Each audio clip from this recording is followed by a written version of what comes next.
This Week in Virology, the podcast about viruses, the kind that make you sick.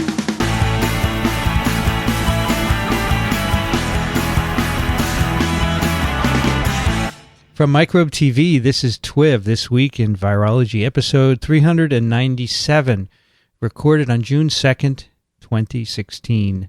This episode is brought to you by CuriosityStream, a subscription streaming service that offers over 1,400 documentaries and nonfiction series from the world's best filmmakers. Get unlimited access starting at just $2.99 a month, and for our audience, the first 2 months are completely free if you sign up at curiositystream.com/microbe and use the promo code microbe. Hi, everybody. I'm Vincent Racaniello, and you are listening to the podcast all about viruses. My guest today is academic coordinator of the concurrent master's degree program in public health and journalism at the University of California, Berkeley. A return to TWiV, David Tuller. Welcome back. Thanks, Vincent. Good to be here. You were here last in 2011. Can you imagine? I know, 5 years. February, time goes, and we did an episode called Science and Journalism where we kind of talked about what it is to like to write about science and the problems associated with it. Mm-hmm. And we did touch on chronic fatigue syndrome, I think, right? Because that was sort of in the middle of the XMRV story. Right, it was right while that was going on. And I had interviewed you, so that's right. We had talked about that. That's right. And here you're back in New York City. And I think that last one, you were also visiting in New York City. Correct? Yeah, I come back every few months. Right. So now you have a doctor of public health. You didn't have that last time, did you? Did you earn that in the meanwhile? Had I finished it? I think I had not finished it yet. I don't think I had finished it yet. And that was from Berkeley? Yeah. All right. And you've been writing since then, and our talk today is sort of catalyzed. Just to put this in perspective, a long time ago, this was also, I think it was November of 2011, so it was after your podcast, you published an article on my blog called Chronic Fatigue Syndrome and the CDC, A Long Tangled Tale. Remember that? Yes, I do. That was a very long piece. And it got a lot of attention, which is great because we have a lot of people who follow Virology blog because we covered XMRV and CFS. Right. And they have remained. And whenever we talk about CFS in some way, they pop up. It's very interesting. And so when you published that, it got lots of hits. Yeah, and that was really looking at the CDC and their pretty poor record of addressing the illness, what was clearly an illness that the CDC seemed to have come around to the idea that it was, mostly psychogenic or not really something serious. Right. All right, then last year, I heard from you again, although I'd been hearing on and off from you, I think, over the years. We've been in touch sporadically. Last year, you wanted to do another article. Even longer. It was initially huge, and then we broke it up into 3 pieces called Trial by Error, the Troubling Case of the PACE Chronic Fatigue Syndrome Study. So I thought and since those 3 parts, we've also published a number of other articles by you, and this has developed into an ongoing saga. I would say saga. And so let's talk about it. Why did you originally write that? What is PACE, and why did you write this series of articles? So what happened was, in that period 5 years ago, when I was covering the XMRV situation, mostly at that point, before I wrote the piece for you, I was writing about it for the New York Times. I sort of became their de facto chronic fatigue syndrome person.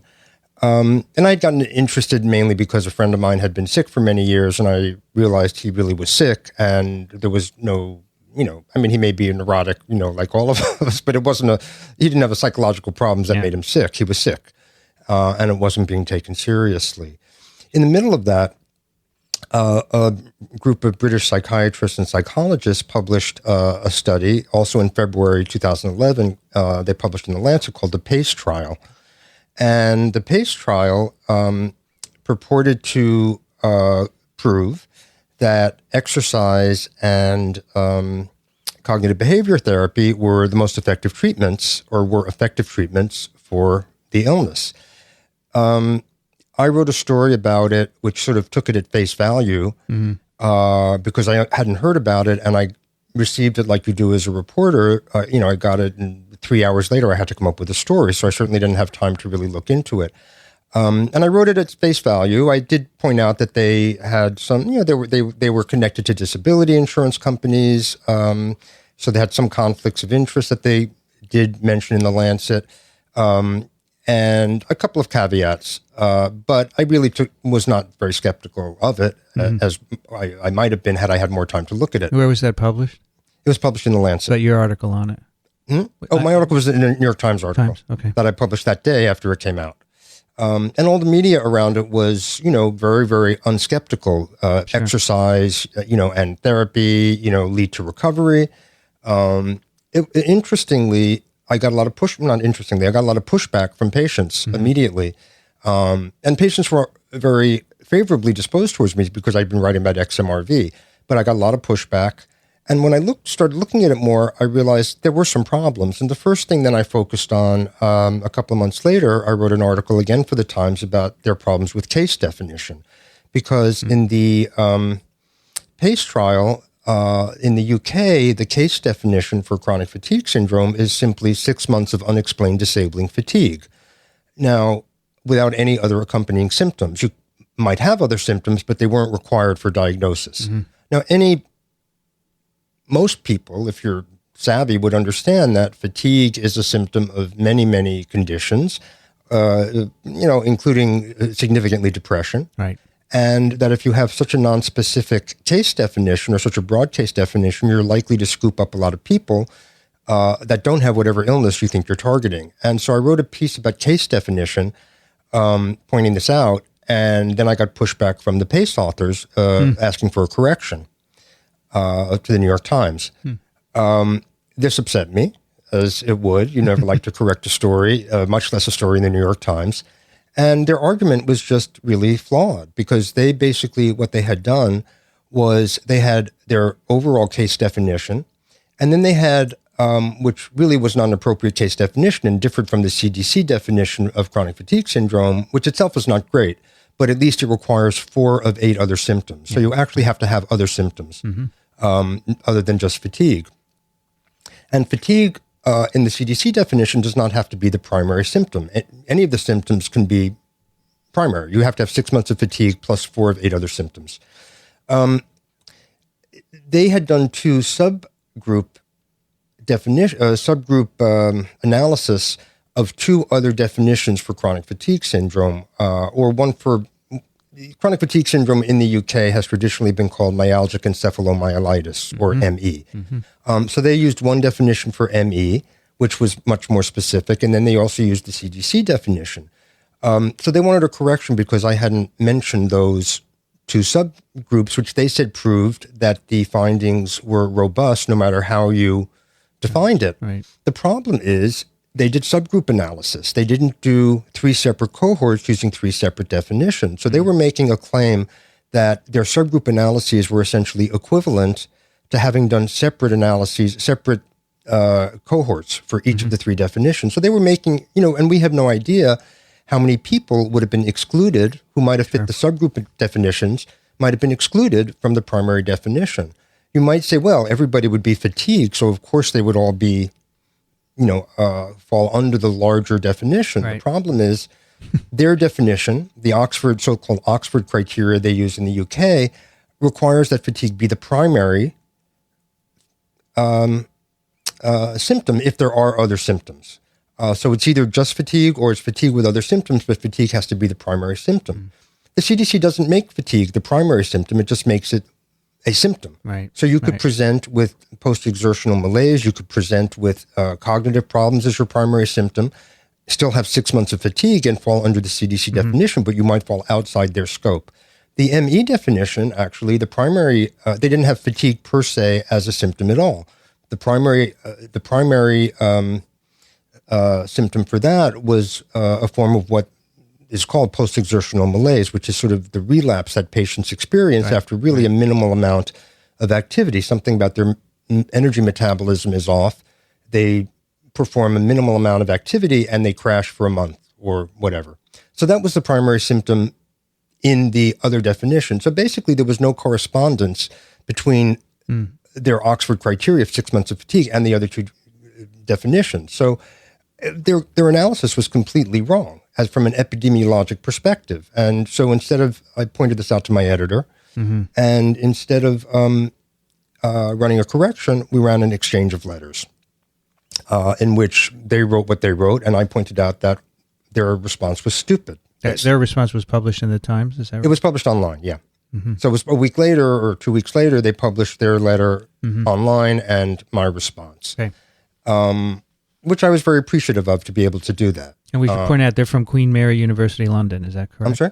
They're from Queen Mary University. So yeah, the primary author, they're from several. The primary author is from Queen Mary University of London. There are three primary authors, two psychiatrists and a psychologist. One is from King's College London and one is from Oxford. Okay. So that was that. And at that point, I thought, there's got to be more with this study. If this such a basic thing is wrong, and they're making such basic, claims that are wrong, I thought, okay, at some point when I have time, I'm going to look more into this. Then what happened is that I started reading a lot of the patient blogs, and the patients from the day that this was published, the patients knew about the study was announced the study was announced in the UK in 2003. How much of a study was this? How much money is involved?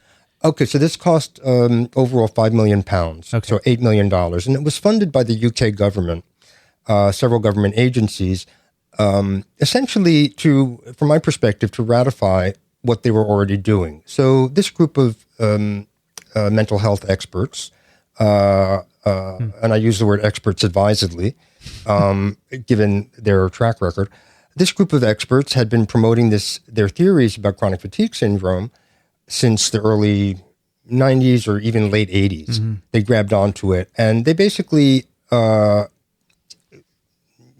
proposed that these two treatments, short-term cognitive behavior therapy and short-term exercise therapy, a course of several months, would get people back to work, would help people get better. There was really no evidence for this. They claimed they did some small-scale studies, but they never had any objective evidence. It was all self-reported data. The people reported that they felt better. They reported that they could do more. But it was never matched by any objective measures such as how far they could walk, how much they could actually do. So this study in 2003 was funded by the government essentially to prove that what they were already doing and what the National Health Service was already offering was correct. So patients were already up in arms about it. It probably would help to explain their basic theory of the illness. Their theory is that patients, so one of the things is people say, they think it's all in their head. I don't believe they think it's all in the head. They don't think it's all made up. They think patients are seriously suffering from debilitating physical symptoms. The problem is they think the physical symptoms are all from deconditioning. So their theory is that, and it's very clear that patients often come down with this after a viral infection. Most patients report, a bad flu episode or a bad, case of mononucleosis or some acute viral infection or possibly some other exposure. Some acute viral infection usually that then they just don't seem to get better from. And then they keep having a series of other illnesses and then they just never get better.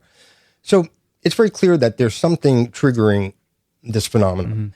From their perspective, these psychiatrists and psychologists, what happens is patients get sick from this acute viral infection or stress or some sort of something that makes them sick. Then they recover, the infection passes, the patients have been bedridden or they haven't been, they've been sick for a while. So then they start to do something and then they feel weak because they're deconditioned. And because there's a very powerful, quote, lobby or patient community that says, you must have an illness, these patients come to believe they actually have an organic illness called myalgic encephalomyelitis or chronic fatigue syndrome, whatever you want to call it, that prevents them from doing any activity because they believe the patient propaganda. So then they decide, I must have this weird illness. That means that if I do activity, I'm going to get worse. So then they stay in bed, don't do any activity. Then in a month, they try again to do activity, and then they're even more deconditioned and they feel even worse. So then they even more decide, I have to stay in bed. So basically that they get into what these people call a, quote, vicious cycle of inactivity, sleep dysregulation, muscle atrophy, all the other things that come with deconditioning, which, as anybody knows, it can be a serious problem. Right. I mean, deconditioning is not something to be laughed at. It is a serious problem. And so that so they think that, yes, people have terrible symptoms, but that they're basically because of this deconditioning. So the treatment for it then, you don't need any medical treatment.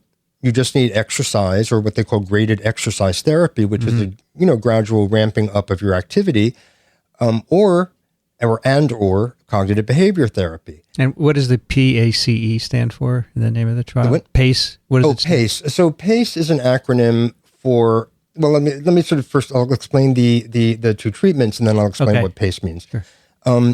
And so the cognitive behavior therapy, which of course is useful for any number of major illnesses, but cognitive behavior therapy is designed to help you cope and adapt to your circumstances and to learn to, adapt to your circumstances, basically. Their idea is that the cognitive behavior therapy recommended by them is specifically to alleviate you of your false perceptions or your, quote, dysfunctional cognitions that you have an organic, ongoing physiological illness. Once you alleviate patients of that, then they can get back to their regular life because they no longer believe they actually have an illness that prevents them from doing anything.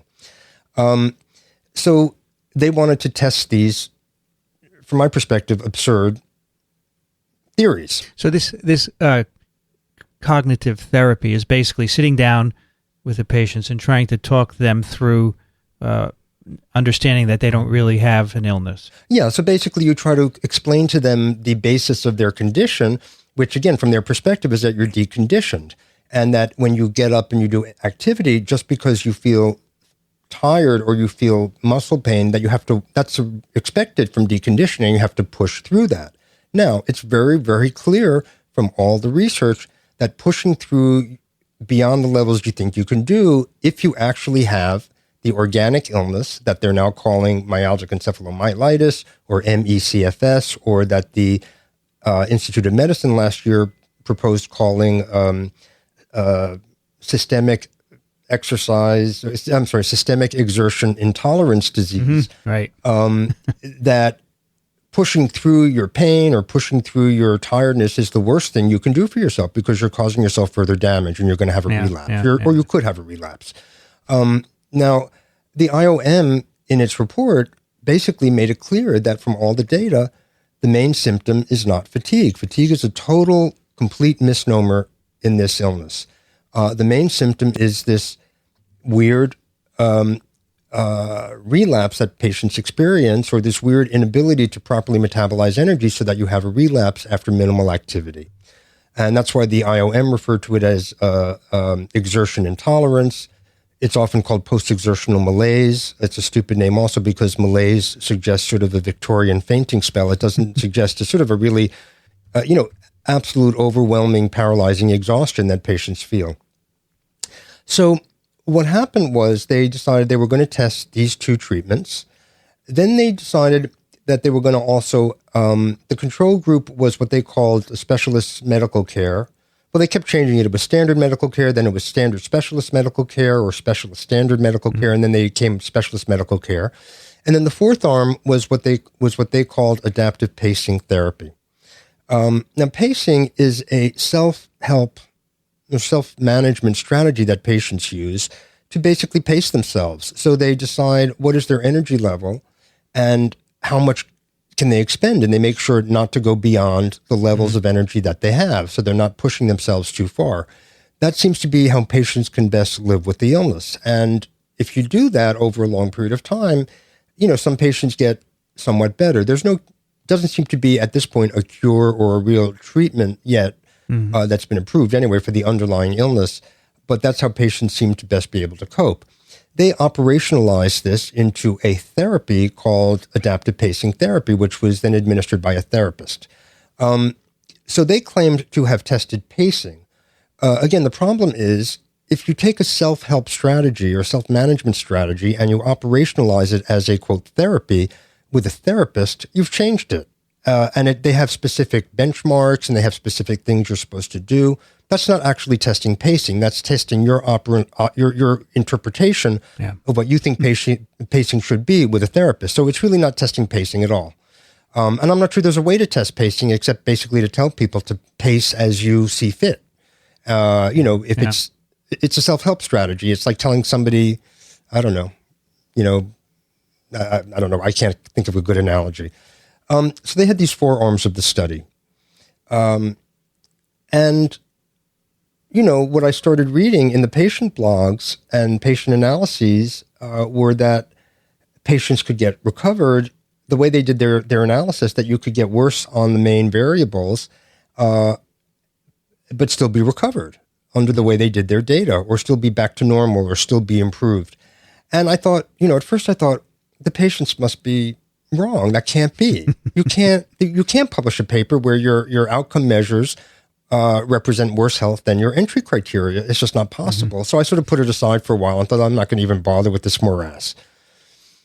Anyway, then I had some time and I started looking at it more. And then when you actually look at the paper, it's very obvious. On the 2 primary outcome measures of fatigue and what's the second? Fatigue and physical function. And these were both on subjective scales. You could score worse on the 2 primary outcome measures and still be counted by them as recovered. They were very tricky. The Lancet paper doesn't talk about recovery. It talks about being within the normal range, what they call being within the normal range. And their normal range, the lower threshold of their normal range, again, was worse than the entry criteria for those 2 variables. At the press conference announcing it, one of the lead investigators claimed that didn't use the phrase normal range, but also said that those within the normal range had gotten back to normal. So they conflated, whether deliberately or not, the statistical meaning of normal range with the common sense understanding of the word normal. So they said patients got back to normal, which of course some of them had gotten worse. So how could they have gotten back to normal? In an accompanying commentary written by close colleagues, which the PACE authors reviewed before publication, their colleagues wrote that these normal range thresholds, which were again worse than the entry criteria on the variables, represented a, quote, strict criterion for recovery. So in other words, a strict criterion for recovery meant that you could get worse on the 2 primary outcomes and be counted as recovered. Yeah. It's preposterous. It's absolutely preposterous. And it was obvious in the paper. You don't have to be a rocket scientist to look at it and say, hey, wait a minute, their outcome measures are lower than their entry criteria. Any peer reviewer should have seen it. And it was pointed out afterwards by patients in letters to the editor, and the Lancet let them ignore it. The Lancet never, basically took seriously the patient's complaints. The authors never took seriously they just dismissed all the patient's complaints. Both the authors and the Lancet went out of their way to, defame patients by calling them harassing. Anybody who wanted to challenge it was phrased, they went around calling patients vexatious. I'm sure, patients were very angry, as they should have been. They claim there's a campaign against the PACE trial. Well, if you publish a terrible trial, you're going to have people complaining about it. That's not unusual. That's what should happen. That's what science is about. You correct your mistakes. They've spent 5 years avoiding the questions. And they've been able to do it because basically it was only patients complaining. And the patients are a very sick, physically sick group of people. And the truth is, when for 5 years you're told that black is white, and up is down, which is what these people have done, patients get increasingly upset. And understandably, this is about their lives. It's not about their careers. It's not about their scientific, whatever. This is about their lives. And these people are just, protecting their careers with a terrible, terrible study that's caused a lot of harm. Has anyone taken the study and used it elsewhere besides the UK? Absolutely. The study is, the CDC cites the study. has always cited the study since the beginning. The CDC has worked closely with some of these investigators. These, as I reported in a blog in the journal Health Affairs, PACE, this, by the way, you asked about the name. PACE is sort of an acronym for the full name of the trial. So it's, playing off the pacing, the pacing idea. It's an acronym. And so their conclusions were, and they published a series of studies. So it wasn't just the Lancet. They published probably half a dozen or maybe 10 studies since then with different results. 2 years later, they published a recovery paper, which did use the term recovery. And that was in a journal called Psychological Medicine. In that, they had laid out 4 different criteria for recovery. 2 of them were the primary outcomes, and their criteria for recovery were the normal range thresholds they had found in the Lancet paper. So therefore, on 2 of the 4 criteria for recovery, you could be worse and still be recovered. So the other 2 criteria for recovery, they also weakened dramatically from their protocol. So all 4 criteria for recovery were changed dramatically from the protocol. With no sensitivity analyses, that redefinition was not approved by any committees from their protocol. They have consistently refused to provide their original data. They've refused to provide their findings per their original protocol. The findings that they published were not the findings. They published none of their findings per the original protocol in terms of the primary outcomes or recovery that they promised, and on which they got permission and on which they spent $8 million of taxpayer money. So these treatments, if you look at the Mayo Clinic, Cleveland Clinic, Kaiser Permanente, any treatment guideline in the U.S., professional medical associations, physicians groups, they all include graded exercise therapy and cognitive behavior therapy as the 2 treatments that have been shown to be effective for treating this. And they cite PACE for the most part. Now, it goes without saying that deconditioning is an issue. You don't want to be deconditioned.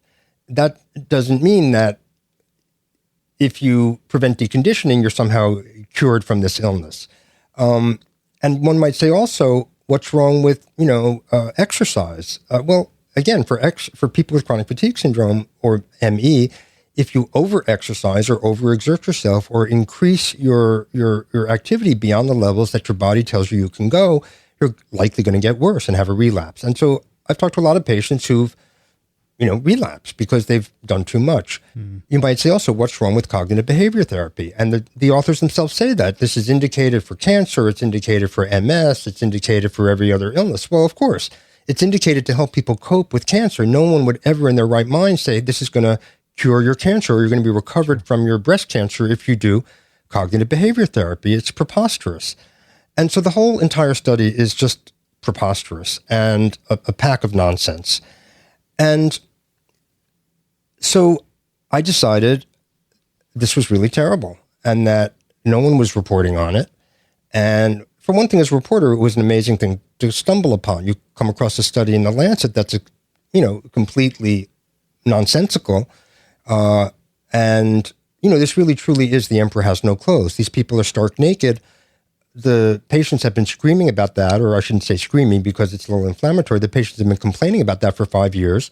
Everybody says, no, the emperor does have clothes. The emperor does have clothes, but he doesn't. She doesn't. They don't. The entire UK medical establishment has no clothes. The Lancet has no clothes. They're all naked, and they don't even seem to realize it. So I decided I needed to take this on. And I wrote a very, very long story. From my perspective, I think demolishing the scientific credibility of it. I was the first person, as far as I can tell, outside the community to take the patient's complaints seriously. I mean, beyond friends and whatever, but the only person really in a position to report about it. And so I published on your blog, thanks, Vincent, I really appreciate it, a 14,000-word piece. So you in writing, you not only read the paper, but you spoke to a lot of people. I spoke to a lot of people. I did a lot of interviewing. And the other thing that I realized was very important was it wasn't enough to have just patients saying, this is bad. Even though the patients are amazing, if you look at their analyses, there's like some really very, very scientific savvy and math savvy and statistics savvy patients who basically deconstructed this study from the get-go and pointed out all the flaws in the study and pointed out that the findings are nonsensical.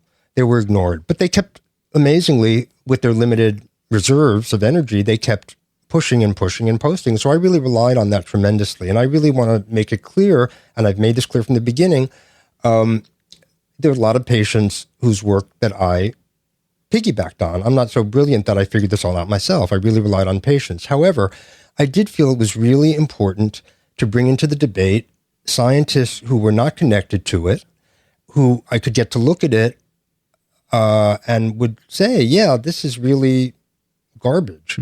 This is really nonsense science and junk science, and it's just nonsensical. And that I felt that would be the way to get some attention from the larger community, because I didn't want to just publish something that patients were going to read and that was just going to confirm what they already knew, but that nobody else was going to look at. I already had enough trouble having the idea that nobody was going to read a 14,000-word story.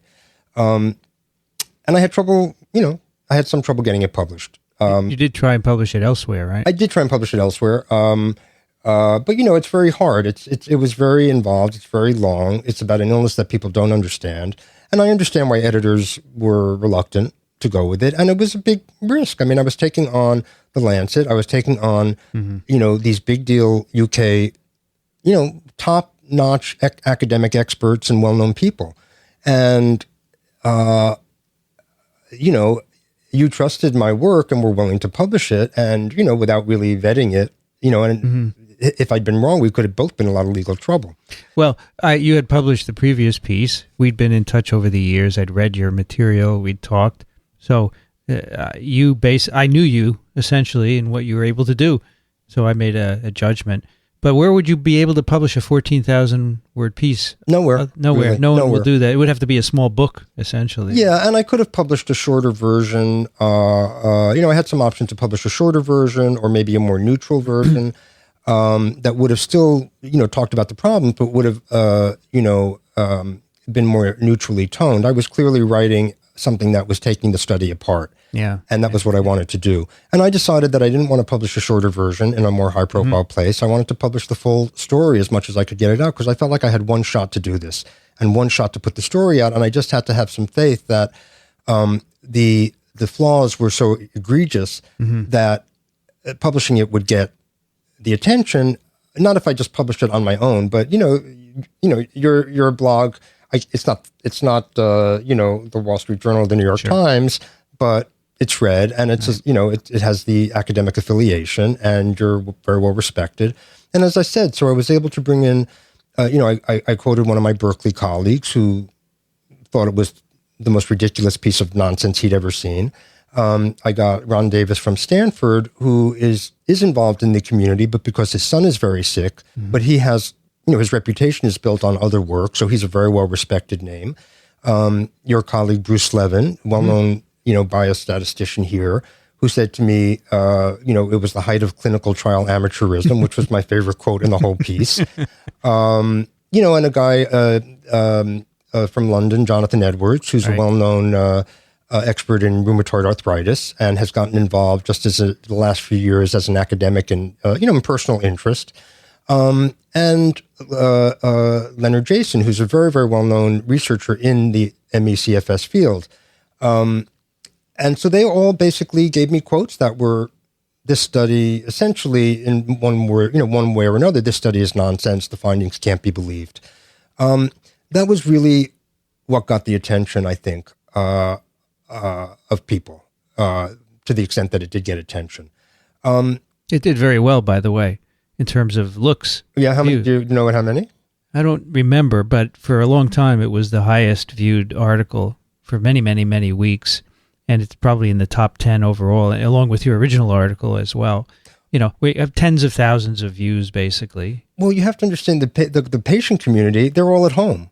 Right. And they can't do very much often. And all they can do is, their social lives are conducted by email and online. And so it immediately took off.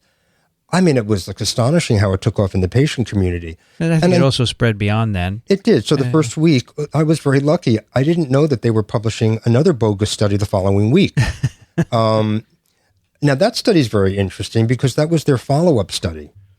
So let me step back for a minute. In their recovery paper, their recovery, if no one can see me, but I would put recovery in quotation marks. Air quotes, yeah. Their recovery paper claimed that 22% of the people in the cognitive behavior therapy and graded exercise therapy groups recovered. Right. 3 times as many as in the other 2 groups. Now, there are a couple of things about that. One, it's a very, very low recovery rate for something that you're now going to prescribe to every single person who has this illness. That's only 1 in 5.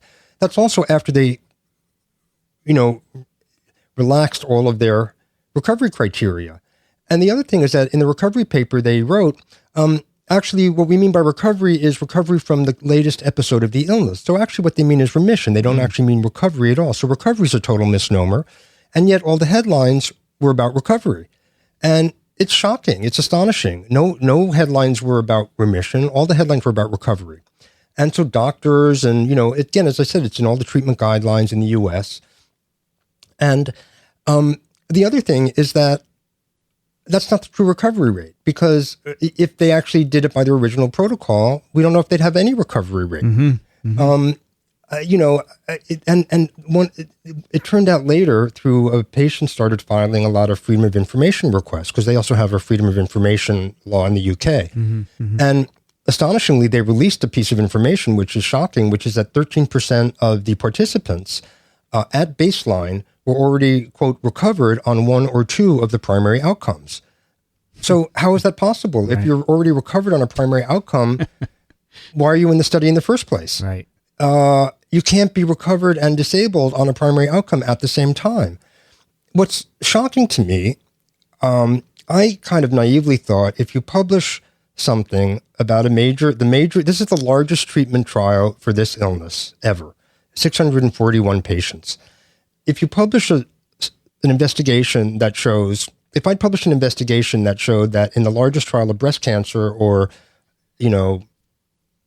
MS, patients were recovered and disabled on the 2 primary outcomes at baseline, and that they changed all their outcomes midstream, and they didn't, publish sensitivity analyses, they refused to release their data, the study would be probably retracted within a day, or at least it would be disowned very quickly. It shouldn't even be published. The peer reviewers should say this is not the peer valid. reviewers would have seen it, but if it had been published accidentally, there's a lot of questions about how it got published. The Lancet editor, Richard Horton, in a radio interview a month after, said it went through, quote, endless rounds of peer review.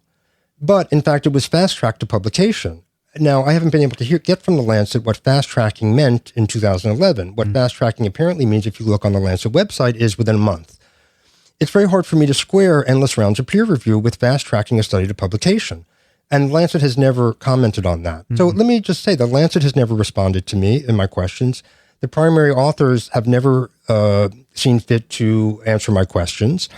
After the series ran, they were allowed, we allowed them to publish their response. They emailed me, right? Not you. They emailed me. They emailed you. And I sent it to you. Yes, you sent it to me, and I wrote my rebuttal of their response. Right. Their response was completely 100% non-responsive to the concerns raised.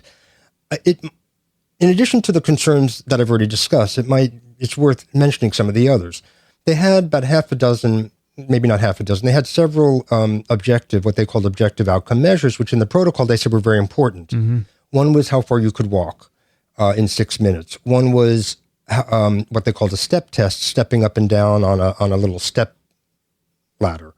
One was how many people got back to work or got back to school. One was, were they receiving any more benefits? None of those measures worked. I mean, everybody, kind of flunked those measures in the sense that there was a slight improvement in the walking arm in the walking exercise for the exercise therapy arm, but it was very, very minimal, and it was still, the people were still way below what one would consider normal. Certainly nobody was recovered. Right. Nobody had recovery rates. Everybody, even the ones who did a little better in the walking test, were worse than people awaiting lung transplants and people with very, very serious cystic fibrosis and heart, with serious heart conditions. And 75-year-old women were still doing better than the patients who had been through these treatments. So nobody recovered, according to any of the objective criteria. Nobody, all the 4 arms were receiving somewhat more benefits at the end than at the beginning. Nobody found there were no improvements in employment, and nobody did better on the step test.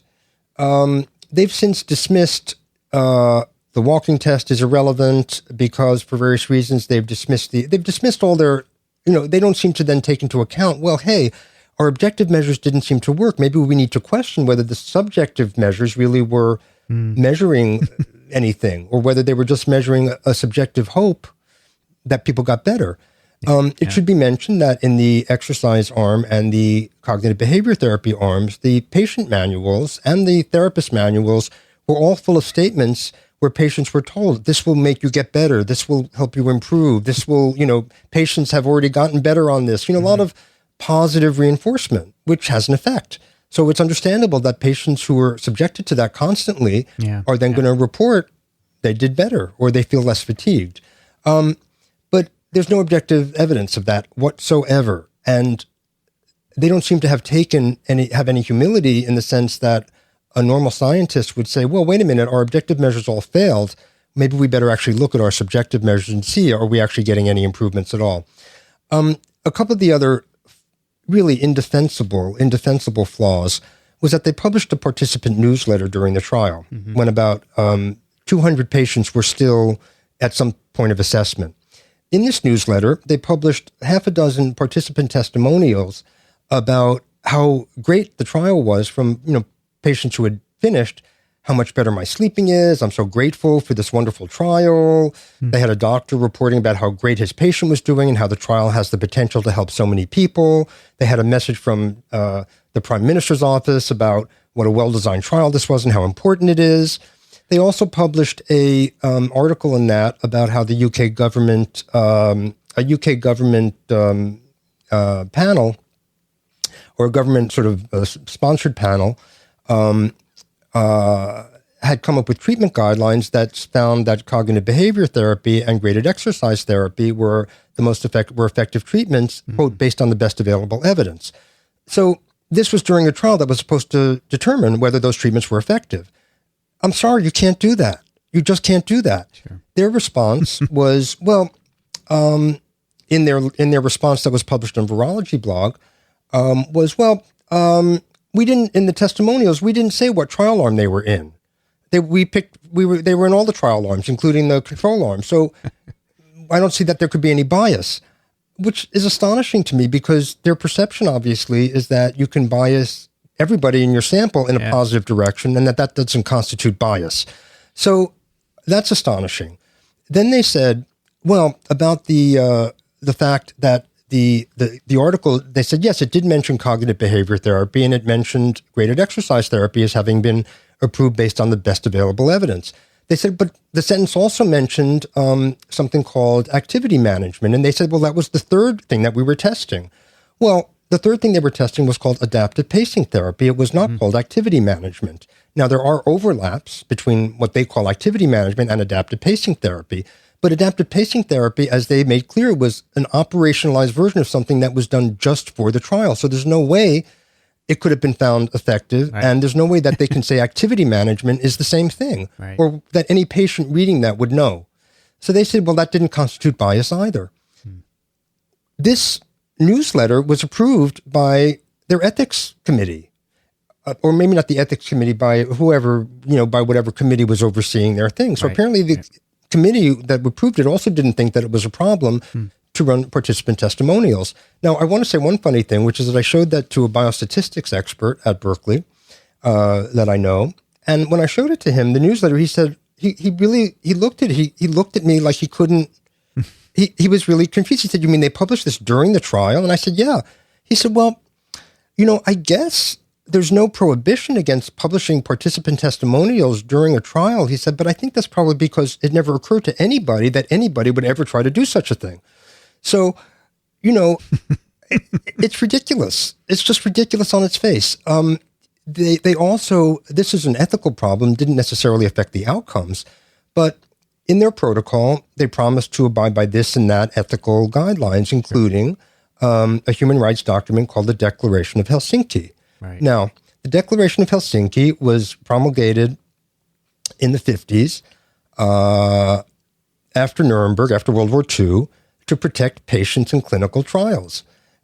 It's very, very specific about what you need to do. I mean, they went through multiple versions. The version that was in effect at the time that they did the PACE trial, when they made this promise in their protocol, is very specific about what you need to do to get informed consent from participants. You need to tell participants about, quote, any possible conflicts of interest and, quote, institutional affiliations.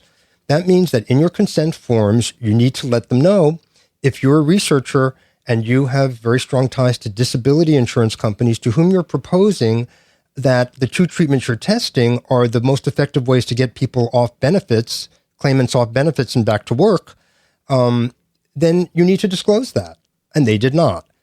They've also advised the government agencies for many years about these treatments as the best way to get back to work. One of the sponsors of the trial was I forget what it's called, but whatever the welfare department or the disability department of the government is, which, oversees disability framework. So, of course, the disability insurance companies and the government do not want to have patients on disability for years, as these patients are disabled for years.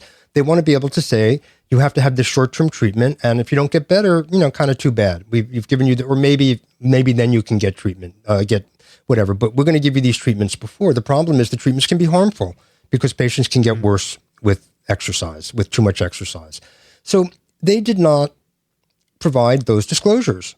They decided for whatever reason that they didn't need to provide those disclosures to patients. In their response on Virology blog, their response was, well, first of all, we had only 3 of the people had ties with the insurance companies, and we had 19 investigators or 22 whatever. Well, okay, so what? That's irrelevant. Also, they lied, or they didn't lie, they misstated, because it's very clear from their disclosures in The Lancet that 4 of the participants had ties to disability insurance companies, not 3, or to insurance companies. It's disability insurance companies, but they just, in The Lancet, they acknowledged their ties to insurers. They also said, well, we told the journals, The Lancet and the other journals, about our ties, and that was disclosed. Well, I'm sorry, the Declaration of Helsinki was not promulgated to protect journal editors and journal readers. It was designed to protect patients. Right. So de facto, they do not have legitimate informed consent for any of their 641 participants. It's shocking. And every single paper based on those consent forms needs to be retracted from my perspective. If they don't have informed consent, they don't have informed consent. The paper trial should never have been done. Yeah. It's really shocking. And, only 4 or only 3, it doesn't matter. 1 is enough. You need to disclose it. And you disclose, and it sort of was like, I think their feeling was, it would have been too cumbersome. And, so what? So you publish something online and tell people, here, go check this online. These are our disclosures. There's no harm. Yep. They managed to do it in The Lancet. They managed to do it for the publications. If they could disclose their conflicts for the publications, they certainly could have disclosed them for the patients. Absolutely. I talked to one patient I talked to 4 patients who were in it. None of them knew about this. Right. They were all very upset when they found out after the fact that they were with disability insurance companies. 2 of them said they wouldn't have. One said she probably would have refused the trial. One of them actually, after the trial was all done, when she found out, she was so outraged she withdrew her consent like a year after the trial ended because she felt she was never given the chance to be informed. What's the consequence of that, withdrawing consent? Do they have to take those data? Well, they were upset because they then tried to call her and contact her and tried to convince her, according to her, that she should stay in the trial, but she said no. So they have to redo their analysis, without her data. Did they do that? Do we know? Presumably they did, because, if you look at it, they actually based their analysis on 640, and there's one, if you look at their schematic, chart, you see at the end there's one withdrew after the trial. Okay. So they did withdraw her data. There was some dispute as to whether she could withdraw her data after the fact, but apparently she was allowed to. This episode is sponsored by CuriosityStream, the world's first ad-free nonfiction streaming service. It's founded by John Hendricks, the founder of Discovery Communications. You'll find there over 1,400 titles and 600 hours of content. It's available in 196 countries worldwide, and here on TWiV, we reach most of those countries, so you're able to get it. And the streaming is available on many platforms. You can stream on a web app, on Roku, Android, iOS, Chromecast, Amazon Fire, Amazon Kindle, and Apple TV. Now, what do they have at CuriosityStream? A wide variety of science and technology content, which our listeners will probably like, but also nature, history, and many other topics as well. You'll also find over 50 hours of 4K content, which they've just launched, and of course, they're building to make that library even bigger. In addition to documentaries, they also have interviews and lectures. For example, Stephen Hawking's Universe. Stephen Hawking traces the history of astronomical theories and technology. Next World featuring Michio Kaku talking about the future of technology, virtual reality, AI, and other technological questions. They even have some programs on viruses. One of them is called Viruses Destruction and Creation, where they talk about Zika virus, of course. Life on Earth, a series that explores biodiversity of our bodies, and many, many others. With CuriosityStream, you get real science shows and not just reality TV science shows like the ones plaguing cable TV. There are monthly and annual plans available, and the plans start at just $2.99 a month. Less than a cup of coffee or the cost of one title on competing on-demand platforms. Check out curiositystream.com/microbe and use the promo code microbe during sign up to get unlimited access to the world's top documentaries and nonfiction series completely free for the first 60 days. That's 2 entire months free of one of the largest 4K libraries around. Just go to curiositystream.com/microbe. So I should point out that subsequent to these 3, we broke the original piece into 3 parts, and then we had the response from the PACE authors. We responded, you responded back, and then you wrote a series of shorter articles, follow-ups on a number of these aspects, including the strict criteria for recovery, which we've talked about, and the insurance company issues. Right. You wrote an article, and there was a sister trial called the Fine Trial, right, which was was funded at the same time. Now, to me, it's astonishing that I could write 14,000 words about a bad trial and not even feel like I've touched, all the issues that need to be talked about. So that's why I thought, okay, I'm continuing. I'm going to write about all the things I think are wrong. So they did an earlier trial, or at the same time, the smaller trial called the Fine Trial was funded by the government agencies, and this was for more seriously ill patients who could not leave home to go to the clinic. So the PACE trial was for patients who were still well enough to go to their sessions, 12 sessions at the clinic. The Fine Trial was for patients who were so disabled they had to be treated at home. So they did what they called pragmatic rehabilitation and another arm. And pragmatic rehabilitation was what they were testing. That was kind of a combination of cognitive behavior therapy and graded exercise therapy. That paper's also a complete mess. For 5 years, the PACE authors had been referring to this as their sister trial. They published findings in 2010. The paper was rejected by The Lancet and was published in the BMJ.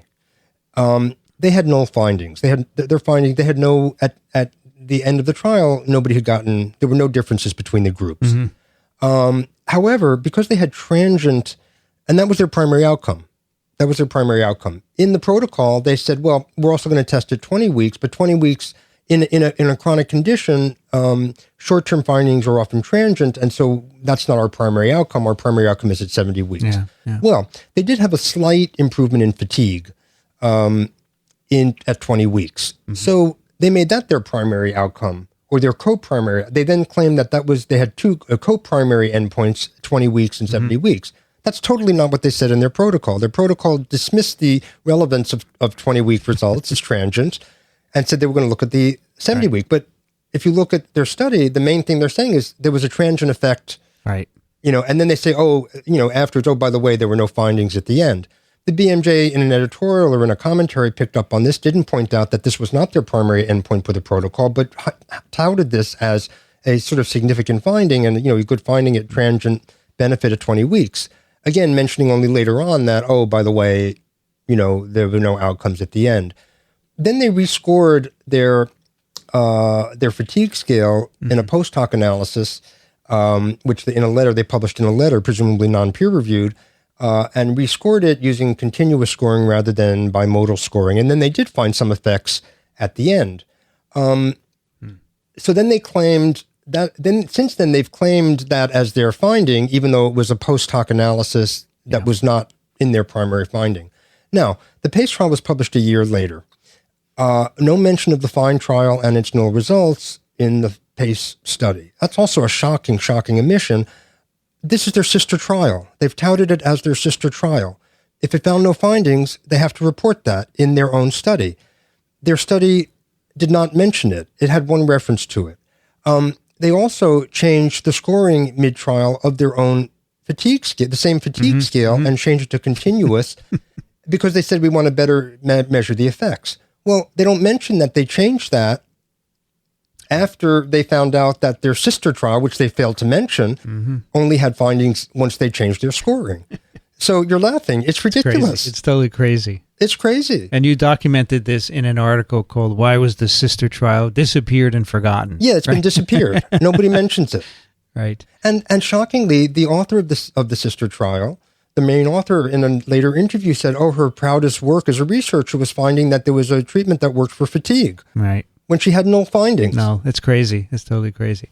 Plus, they published, for some reason, they decided to publish a qualitative study in which they quoted nurses saying, a nurse saying, those bastards don't want to, they didn't quote a nurse, they quoted one of the supervisors saying that some of the nurses had the attitude that those bastards just don't want to get better or something to that effect. Right, so they quoted nurses, they published a qualitative study that basically documented how patients themselves realized, some patients realized that, we're angry because these treatments are not effective and why this caused problems for the study.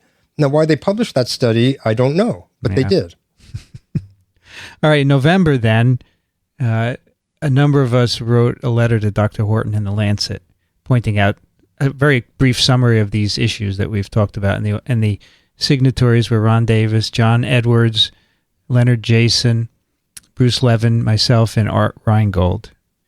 And, that also had 60 comments from mostly patients who were very grateful that scientists were at least finally speaking out about this. And of course, this was at your and I think I think I know Bruce said to me, and you probably were too. I mean, maybe you can talk about your, seeing what the patients. You have to understand the patients have not been used to having scientists take their side. That's right. And the comments are so overwhelming. I don't know what your response was, but, thank you so much. I've waited 30 years for scientists of your caliber. It's remarkable.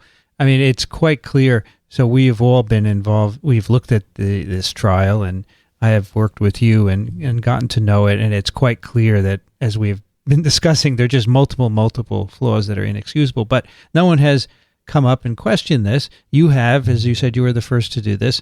But scientists need to do it as well. And among these signatories, there are various epidemiologists and statisticians at good places who know what they're talking about. Mm-hmm. And we wrote to Horton in the Lancet, there's an issue here. And we didn't hear from him for a long time, right? Well, you heard from his office. The office said he was traveling, which in these days, it's amazing. He could still get the email, right? Yeah, I mean, you can be in Kuala Lumpur, you can be in Antarctica, and you can still respond to something while you're traveling. And that he would respond when he was returned from traveling. He did respond. I think it was quite a bit later, right? Wasn't it? No, he didn't respond after that. He only responded once once you reposted the open letter, and the patient community had helped gather another 36 signatures. Sorry, we posted it again, which was in February, I think. February of this year, right? An open letter to the Lancet again. And at the time that I posted these, I believe I emailed them to him. Yes, you emailed them to him at the same time. And then after the second one, let's see, that second letter, we had many, many more signatures of, again, professors. 42. 42, and professors and physicians like Lucinda Bateman, who's treated patients for years. And many, many leading physicians who are experts in chronic fatigue syndrome, and many, many top researchers, Harvard, Tulane, Georgetown, wherever. Look at these names. These are great. These are people I've known from the field. Derek Enlander here at Mount Sinai. Nancy Klimas, who I've met and treats patients as well. Susan Levine here in New York City. Alan Light at the University of Utah. And it bears stating that the letter says, quote, such flaws have no place in published research. That's right. The letter is not equivocal. The letter requests a fully independent reanalysis of the trial, which is what's really indicated here. Yes, that's exactly the bottom line. We want a reanalysis of this trial. Yes. I also want to make sure that I emphasize that one of the problems, and this is a basic flaw of the study, is its reliance on the Oxford criteria, which is the UK-based case definition of 6 months of fatigue. Right. It is such a generic, broad, non-specific case definition. It's such a broad, non-specific case definition that it's essentially meaningless, because the National Institutes of Health last year also had a major study, a panel that they had put together that came out with a study that basically said this criteria, this case definition is so flawed that can potentially cause harm and, hold back research, because it muddies together so many different heterogeneous illnesses. And so you're never going to get clear answers if you're using such a non-specific case definition. Right. So just even without any of the flaws of the trial, without any of the flaws that make it immediately retractable, it wouldn't be a good study. It would be a flawed study, because the findings wouldn't really be able to be applied to any of the actual patients who have ME or CFS, if that's what they have. Right. If they're patients who are depressed and just fatigued, then part of the problem is cognitive behavior therapy and exercise are indicated for many fatiguing illnesses or for people with depression. So even if you did a study that, did everything correctly, but used a bad case definition, you might still seem to be finding that people got better. Right. Even with all that, they had terrible results, really meager results that they've then promoted as, as good results or successful results.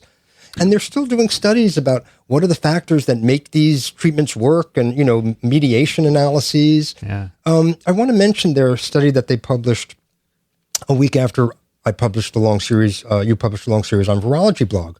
I knew that they were publishing a follow-up study at some point. I actually had no idea it was coming out the week after. That was great luck for us, for me, because that study was also, they misreported it. They found that after 1 year, between 1 and 1.5 years after the trial, there were no differences in any of the groups.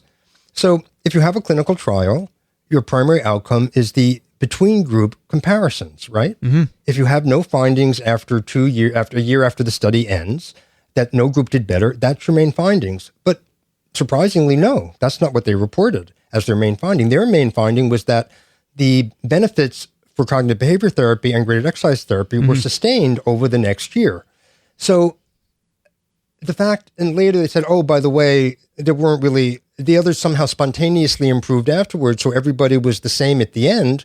So there really weren't any overall benefits to the treatment. They focused just on the within, or primarily on the within group findings, which is not their primary outcome in a clinical trial. Their primary outcome has to be the comparison between the groups. If they wanted to focus on that, they could have done it as a secondary analysis in some way, but not as their primary thing. That was so transparent, I think, that for the first time in publishing one of their studies, Science magazine reported on the virology blog series in conjunction with the new study. The Guardian in the UK referenced my work, as well as one of the leading ME organizations in the UK pushed back on the new study. Right. So for the first time, there was a little traction in terms of pushback that their study was published, and they didn't just get universal headlines of recovery and benefits and so on and so forth. They got pushback, which I think surprised them.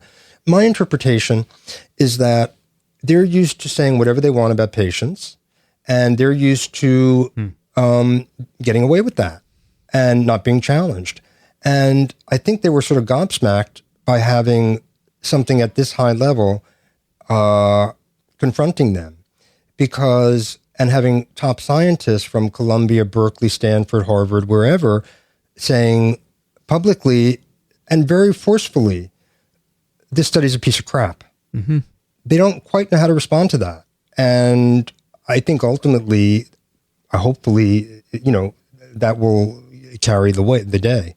Well, so far, after the second let's get back to posting, Horton finally responded to me, and he said, "This is an important issue, and I think we should publish a letter from you in the Lancet." Yes, he solicited a letter for publication. So we sent one in pretty quickly, right? A few weeks later, and with 43 signatories, right? And we had to fill out lots of forms. We did all of that, and I've still yet to hear. We're still waiting. It's been months now, right? And I wrote another email, I think 2 weeks ago. Have not heard anything. I have the emails not only of Horton, but of his assistants who have been pretty responsive, and they haven't even responded this time to this. So I guess I have to keep bothering them because he promised to publish a letter, so at least he should do that. Well, I mean, he has to either publish the letter. Well, he wanted to give them a chance to respond. Now, it's fair to say they were going through a court hearing in London about data access. So they could reasonably say they needed to, and that decision should be coming out soon. Maybe they want to wait till after that.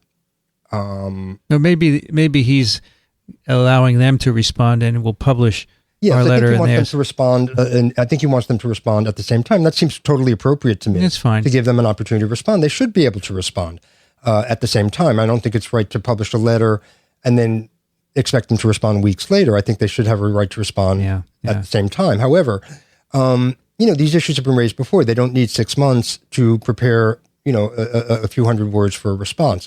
I can see why they might have wanted to wait till after the publication of the upcoming decision. So if the decision should be coming out, it should have come out already. I don't know when. It should be coming out any day. Hopefully after the decision's published, the Lancet will see fit to publish the letter. We have also made a Freedom of Information Act request, right? Right. So we've also, and that's one I participated in. I haven't signed the letters, but I have participated as a journalist, and an academic. The letters were for, clinicians and research scientists, which I'm not. But 4 of us submitted a Freedom of Information request. Now, what's happening with the Freedom of Information requests is, so a patient filed a Freedom of Information request a couple of years ago for the primary outcomes, the raw data for the primary outcomes, and for the results for recovery per the definition in the protocol, and some other stuff. That they rejected that, as one would expect. And they've come up with a kind of a rotating series of reasons why they can't provide data. They've settled on patient confidentiality. It doesn't conform to their consent forms, even though it's anonymized data that's being requested. And researchers provide anonymous data all the time. Sure. They were ordered by the Information Commissioner's Office, which is the independent agency that adjudicates these claims, to turn over the data. They said their rationales were not acceptable and that they had to turn over the data. They appealed that. That was last fall. They appealed that to the court system, to what's called the First Tier Tribunal. That hearing was held in April for 3 days, and that's the decision that we're expecting. Now, I'm fully convinced that if that decision goes against them, they will seek to appeal. Apparently, to appeal that to the second-tier tribunal, they need to have some actual cause. I mean, it has to be some legal. It can't just be because they want to. I think there has to be there's some bar they have to pass as to why the decision was not correctly decided. So I don't know what will happen with that. I'm sure that they would appeal. If they win, I'm not sure if the Information Commissioner's Office will appeal. As a support of that, and because it was filed by a patient, and it seemed important to also have a request filed by researchers, we filed a request, again, for similar data, the raw data for the primary outcomes, since they didn't publish what they said they were going to publish, and for the definitions per the protocol. It's very, for the definition of recovery. It's very clear that they'll have many fewer people recovered because they relaxed all their criteria for recovery. Right. So they're going to have fewer people recovered no matter what. They keep saying, well, we changed the measures before we saw the final results. As Bruce Levin points out, that doesn't matter. This was an unblinded, open-label trial. Everybody knew what arm people were in. So in an unblinded trial what the outcome trends are likely to be. Right. You don't need to see the data. And in any event, if you weaken all your criteria, you're going to include more people, whether you saw the data or not. So their rationale is ridiculous. And there's a third data request out there. They published a study in PLOS One, which purported to claimed or purported to prove that cognitive behavior therapy and graded exercise therapy were the most cost-effective treatments from, quote, a societal perspective. They've used that constantly, that argument constantly to promote these therapies, that these are the only cost-effective therapies and so on. That finding is based on a completely inaccurate statement about their sensitivity analyses. It's very complicated, I don't want to explain, but anybody can read about it because we've published about it. So that was based on a false claim in the study about their sensitivity analyses, which a claim that was contradicted by the lead author in comments after the paper when patients pointed out that the claim was false. And these comments are in the article itself. Well, they're appended to the article in the comment section. Right. So usually, I think when a researcher acknowledges that, they've something that, he didn't actually say the sensitivity in the statement is wrong, but he basically conceded the point that they made. That should automatically warrant a correction. He didn't see fit to do that, the lead author, nor did PLOS One. PLOS One probably wasn't paying much attention. However, PLOS One has been alerted to that, as I alerted them to that last fall. At the same time, James Coyne, a well-known psychologist, had put in a request for the data for that study per PLOS open access policies. Right. And they transferred that into a FOIA request, which it was not, a Freedom of Information request, and said they can't provide the data based on XYZ, the same reasons why. Right. They also called it vexatious, which was a mistake, because why is it vexatious to ask for data to back up your findings? Especially when you've contradicted your own findings in the comments. So, again, I had written to them trying to get some action on this. PLOS One kind of blew me off, I would say. They said, well, we're looking at the data issue. So you all published another open letter pointing this out recently, and so far have not gotten satisfaction from PLOS One. PLOS One says they're still sort of looking at it, and they're still trying to get the data, and they need to do a reanalysis. The point is, nobody needs any data to prove that finding is false. Nobody needs any data to show that the findings in the Lancet paper can't be sustained. It's already documented. Sure. The flaws make it unsustainable. So it's great to have the data. I think it's really important that the data should be released, but I'm really insistent that no data is necessary to point out or to document or for anybody to look at this and say with an open mind, I'm sorry, you cannot do these things in clinical trials. It's unacceptable. And the study is meaningless. Right. Yeah. So both the PLOS One paper and the original Lancet, it's quite clear the defects with them. In fact, for the PLOS One paper, the author has admitted it in the comments, and that's what we're trying to get fixed. Right. And the PLOS One, we did send the letter to PLOS One just last week, I think. 2 weeks, maybe? 2 weeks. And they said, well, we're looking into getting the data, but that's not what we want right now. At this point, we just want them. That's not what's necessary. All they need to say is provide your sensitivity analyses. Don't provide us the data. Show us your sensitivity analyses that you said showed that the findings were robust, no matter how you defined, quote, informal care. I've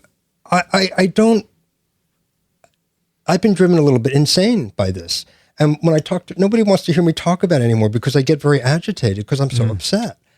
Because one, as a human being, because I feel so bad for the patients.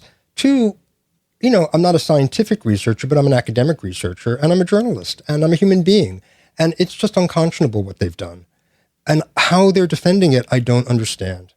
I also want to, and this may be a good opportunity to do this, in the main story, I focused on one patient, Tom Kinlan, who's amazing. Mm-hmm. He was studying math in university in Dublin, and was not able to finish because of his illness. But he's so diligently, all his energy that he has, he devotes to dealing, responding to the scientific issues. And I focused on him. And some patients or some people were concerned that I didn't cite other patients or that I didn't, mention other people. And so I can do that here. There were many patients who were very much involved from the early stages, and a couple of patient supporters, and who challenged this. And there were a couple of formal challenges made. A guy named Malcolm Hooper, who's a retired professor of chemistry, I think, in the UK, published really a very amazing 200-something page deconstruction of the trial called Magical Medicine, and filed a complaint with the Medical Research Council before the Lancet paper was published, which was rejected. He also complained after the Lancet paper was published. That was also rejected, like a summary of his complaints. Another independent academic, Angela Kennedy, also was very involved, and she was concerned about issues about the entry criteria and how they, readjusted their entry criteria, and how I was more focused on the outcome measures, and she was focused on the entry criteria.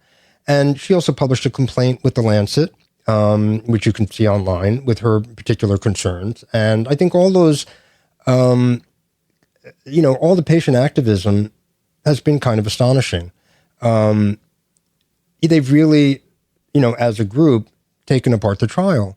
And, some of the concerns I don't agree with, or I think are less significant. Some of the concerns are more significant. Most of the concerns I wrote about were, addressed by earlier people.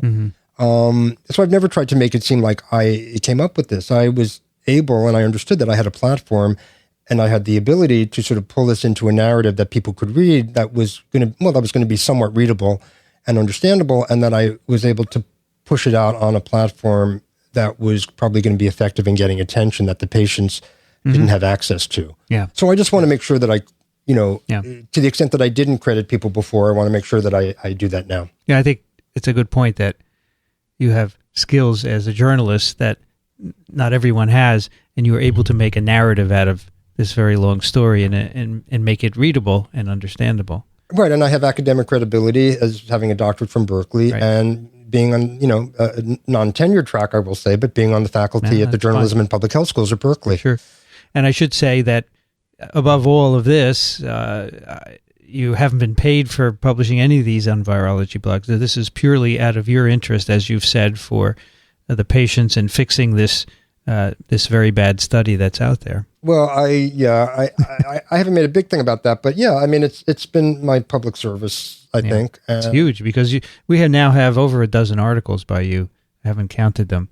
And you don't get paid for any of them. So it's a labor of love, right? It's been a labor of love, and I'm very lucky. I have a position at Berkeley that provides me with a basic income. And so I've been able to, do that. If I was freelancing 100%, I couldn't have. And, so I'm in a privileged position to have been able to do that. And I feel lucky that I've been able to do that. Well, I think that academics have to use their privileged positions to do things like this, right? I mean, I have a position here at Columbia, and I use that to do all of this writing and podcasting, for which I don't make income, but I view it as Columbia, my platform at Columbia lets me do that. Mm-hmm. So that's the beauty of an academic position. Right, and I also want to call out one other person, my friend Valerie Elliott Smith in the UK, right. A lawyer, and who's been really helpful to me when I was preparing it. I was concerned. I was taking a legal risk. I was basically, taking on high-powered researchers and a high-powered journal. And the UK has different libel laws than we do. Mm-hmm. And, I was potentially putting myself and you in legal risk. And had anything been, anything substantive been wrong. Now, I did have two extremely, extremely minor, errors, which I corrected, but they were totally non-substantive errors. Right. And none of the things that they were worried about, that they claimed was misinformation, was in fact misinformation. Right. So Valerie was, really, really helpful in terms of that, and also I was fiddling with different names for the thing, and so she came up with trial by error. Mm-hmm. So I want to thank her for that. That's a good one, yeah. We could even use for the title of this episode, right? Yeah. That would be a good one. And she has a very good blog, too, I've been reading, and I'll put a link to it. Yeah, she has a really good blog, and she's really followed a couple of things, especially the data access issue and the freedom of information request issues. And she's also been following the case. There's a terrible case in Denmark of a young woman. So one of the really damaging things about this is that in the UK and in some European countries more than here, parents have been threatened with, so their kids get sick, mm-hmm. and the kids can't go to school. And then they get threatened because of this paradigm, what I call an ideology. I think of it as a cult, the cult of, graduate exercise therapy and mm-hmm. Cognitive behavior therapy for treatment. But I should say that I think of Christianity as a cult also. So I think of a cult as anything where people irrationally believe something that's on the face of it, yes. No evidence for it. So I would say that there's no evidence to support their claims here. Just like there's no evidence to support, virgin birth or any other mm-hmm. specious claims that any religion might make. So this cult of CBT and GET has been used against parents who do not want their children to be exercised and do not think their children need psychotherapy to alleviate them of the false cognition that they have an illness. Unfortunately, they get threatened by social services in cases the kids have been taken away mm-hmm. and forced to exercise. This has happened in Denmark to a young woman named Karina Hansen, who now has been for 3 years her parental rights were severed because they said she wasn't treating her properly. She's been taken over and she's been incommunicado. They've claimed she has something called pervasive refusal syndrome, whatever that is, meaning presumably she rejects the diagnosis that they've given her. And she's basically, essentially, been kept from her family. Yeah. And she's 26. She's not a teenager. So some of these cases, this it's not just, their academic careers. It's what they've done is been established in the UK and in other countries as the standard of care. And this is even though only 22%, even by their own manipulated data, recovered. So, they've applied a standard of care on families with really sick kids. And it's very harmful. Absolutely. Yeah, that's a good point.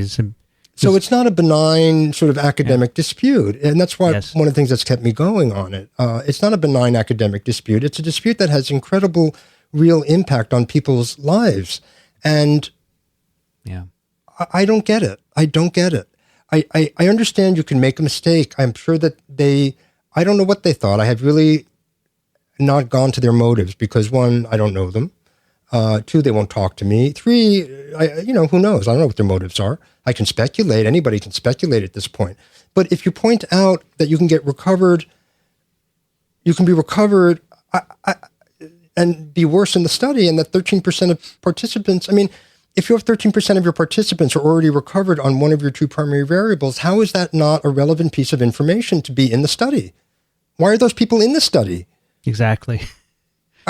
Exactly. Well, we hope that we can get answers to these things, but we are going to continue, right? Yes, so I intend to continue. I mean, maybe they think it's going to go away. No, we'll keep bothering them. But I don't think it's going to go away. I think if we can get our letter into Lancet, that will increase even more the visibility of this whole issue. I think so. I think, there are a number of things. If they end up, again, I think whatever the outcome of this court case in the next week or two, that will get some publicity. We have other, it will take longer than I had originally anticipated. I thought if you point out the emperor has no clothes, and then you get 42 top researchers and scholars saying the emperor has no clothes. At some point, somebody in the UK has to agree, but I don't know when that's going to happen. I think it will at some point, but, I don't know. But I can do the best I can to keep pointing out the flaws in the study and to find different ways to raise attention. And I've been very, very appreciative of, your interest in this issue and your, willingness to continue, to work on it.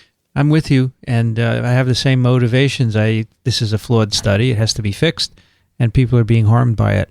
And as scientists, that we have a job to make sure things are right out there, right? Another of your colleagues here, Andrew Gelman, posted a blog where, look, anybody can publish a flawed study. It's not publishing a flawed. I mean, one can question how it got published, but it's not a crime to publish a flawed study. It's horrible to stonewall when the incredibly obvious flaws are pointed out. Right. There's no excuse for publishing a newsletter with participant testimonials. There's just no excuse for it. There's no excuse for not providing appropriate informed consent per the promises in your protocol.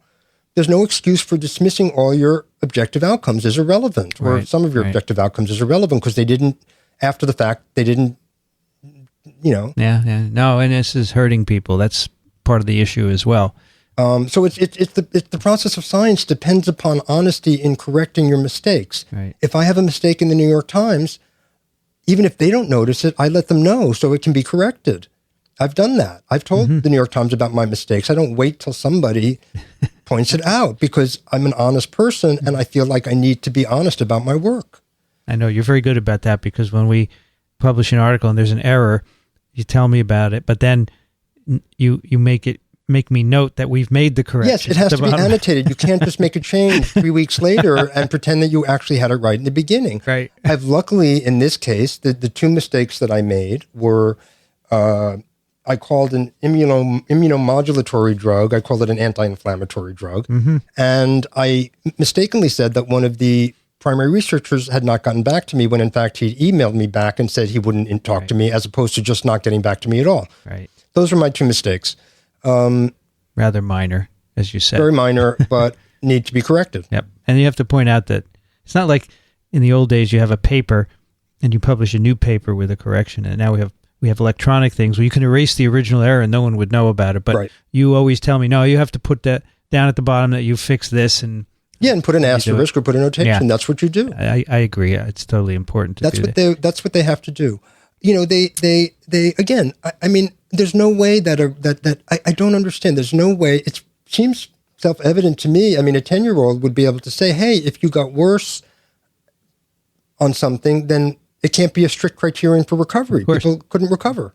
They didn't recover." Very clear. So the whole thing has been really, and it's been very upsetting to me. Just also, how do I trust anything in the Lancet now? How do I know if research is valid? If something so obvious could get through, and it's so impossible to fix it, how do we trust the scientific enterprise writ large? I don't know. Well, David, we say that science is self-correcting, and I do believe that. Eventually, someone will examine a study and fix it. So we're trying to do that here. That statement doesn't imply when it gets corrected. Right. It takes time, and I have complete faith that at some point if not in our lifetimes, it'll get corrected at some point, which is not good. We'd like to correct it sooner rather than later, but I do believe that. I have faith in it. I do think that the work has brought attention, especially in the U.S. I think basically everybody's aware now. Basically, we're in a situation where anybody who's sort of a sentient human being who's interested in the issue knows that the study's flawed. I think in the U.S., it will be very, very hard, at least at the CDC and NIH, for people to continue citing this study. The CDC still has it listed, cites it in its clinical guidelines for physicians. So that may be the next thing to look at. But I think it's increasingly. I don't think they'll ever be able to publish another one of their studies and just get uniformly uniform praise for recovery, finding recovery and so on. I don't think that it'd be possible anymore for reporters to sort of make it seem like it's just patients protesting. I think it's gone to a different level where it's very clear that there's a huge scientific debate over this, and that many, many top scientists connected to the issue and not connected to the issue realize that the study is a piece of garbage, and that has to now be part of the ongoing debate and will eventually take its toll. All right. Well, that's a good way to end up. Anything else you want to add? I think you've said it all, right? No, I mean, I think some of their responses, they basically made the same responses to criticism. And they keep saying, as they said in the Response to Virology blog, we've answered these questions before. But they actually haven't answered any of the questions. They've sidestepped all the questions. They ignore questions they don't like. Yeah. And they misrespond to questions they don't want to hear. It's really remarkable. Scientists are usually pretty good about answering questions and fixing things that are wrong. For me, this is really unprecedented. I've never seen anything like this. One of the responses that they've given for the post hoc normal range analysis, which was the analysis in which you could get worse and be counted as recovered, was, we were asked to put that, we were asked to do the normal range analysis, by an outside reviewer. Right. Well, that's a non-response. Nobody asked you. A non-reviewer didn't say, okay, use the wrong statistical method to come up with your normal range so that people could be recovered at baseline. They may have said do a normal range analysis, but they didn't tell them to use the wrong statistical method to do it. Yep. Again, the question of, not providing informed consent. Yeah. No. Telling the Lancet is not a response. As you can see, David is very passionate about this. Yes, sorry. He can go on a long time, but we're going to end it right now. You can find this episode at iTunes, at microbe.tv/TWiV, and also at Google Play Music. And I suspect that a lot of people will be interested in this episode. And if you have questions or comments, you can send them to twiv@microbe.tv, and I'm sure David would be happy to answer them. My guest today has been David Tuller, a good friend and author at Virology blog, and also a professor of public health and journalism at the University. Lecturer. Well, we can make you a professor. Thank you. At the University of California in Berkeley. Thank you so much for coming by. You're on vacation, right? But here you came by to work a little bit. I come to New York all the time. All right. Thank you, David. Thanks, Vincent. I'm Vincent Racaniello. You can find me at virology.ws, which is where all of this has been published. You've been listening to This Week in Virology. Thanks for joining us. We'll be back next week. Another TWiV is viral.